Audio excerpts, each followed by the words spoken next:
Hello, everybody. Welcome back to Trillium Tarot. This is Stephanie, as always.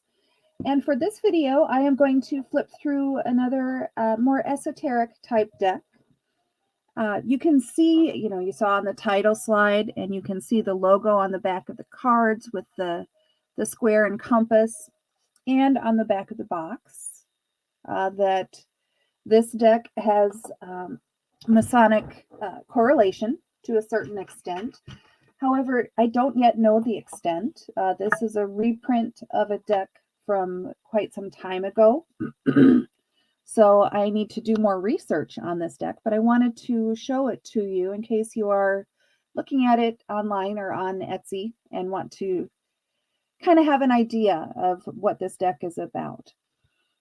This kind of cool because it has almost that Fibonacci, is it the Fibonacci spiral? Whatever that spiral is. There's a whole lot of symbolism on these cards in the corners. It looks like the bottom right hand corner is a Hebrew letter. I have no idea. I'm looking at this card that's on the camera as well as the one in my hand to see if I can come up with some kind of commonality between the two. And I really don't know what's on the bottom left hand side. This deck did not come with a little white book. So this will be something that I'll have to kind of dig into the symbolism with some of the more esoteric type books that I have as I'm diving into kind of some of this stuff. Hierophant, and then we go to the Lovers, the Chariot. This is going to be a slow video because there's a whole lot going on these cards. Hermit, Wheel of Fortune. And this is one of the styles of deck where strength and justice are switched around. So you see that strength or fortitude is the 11 card in this deck. And we have the Hanged Man. Okay. This video is not going to be as long as I think it's going to be because the Minor Arcana is more of a pip style Minor Arcana. So I'll just spend a bit more time on these Major Arcana cards and then quickly flip through Ace through 10 of the minors and show you the court cards of the minors as well. And then we'll wrap up. Here we have the Moon, the Sun,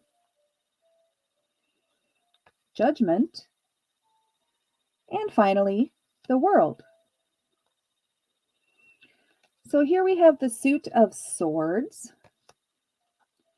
And, you can see the different symbolism in the background, but it is basically a pip deck. Not that that's necessarily a wrong thing. The card means the same thing no matter what is depicted on the front of the card itself.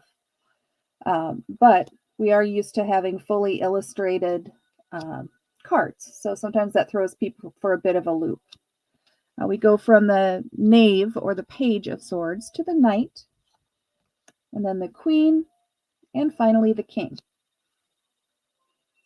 We'll move these out of the way because my pile is getting a bit tall there. And then let's look at the Suit of Wands, which again, Ace through 10 are just pretty basic. So I'm going to kind of fly through those.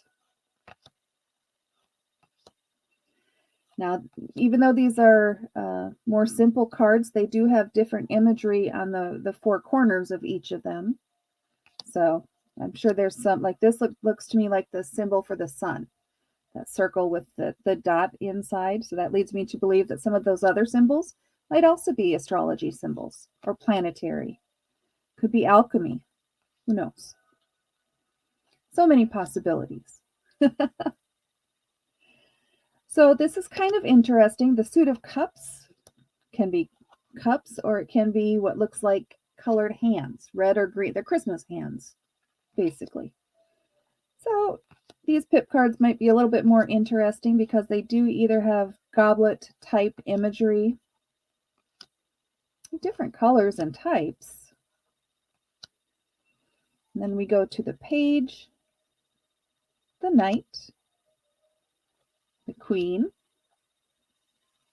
and the King. And the final suit is the Suit of Pentacles.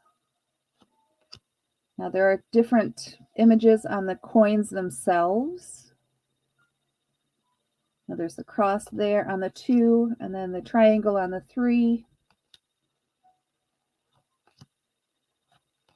6, 7, let's see, 1, 2, 3, 4, 5, 6. Yeah, so the center here looks like the 7-pointed, I would think 7-pointed star, but 7-pointed sun maybe? I don't know. And we will wrap up with the knave or the page, the knight, the queen, and finally the king. I hope you enjoyed this quick walkthrough. I apologize that I don't have more knowledge to share about this deck, but as I have epiphanies, I will make sure I share them with you. As a reminder, please do give the video a thumbs up. I greatly appreciate it. Thanks for watching, and I look forward to the next video.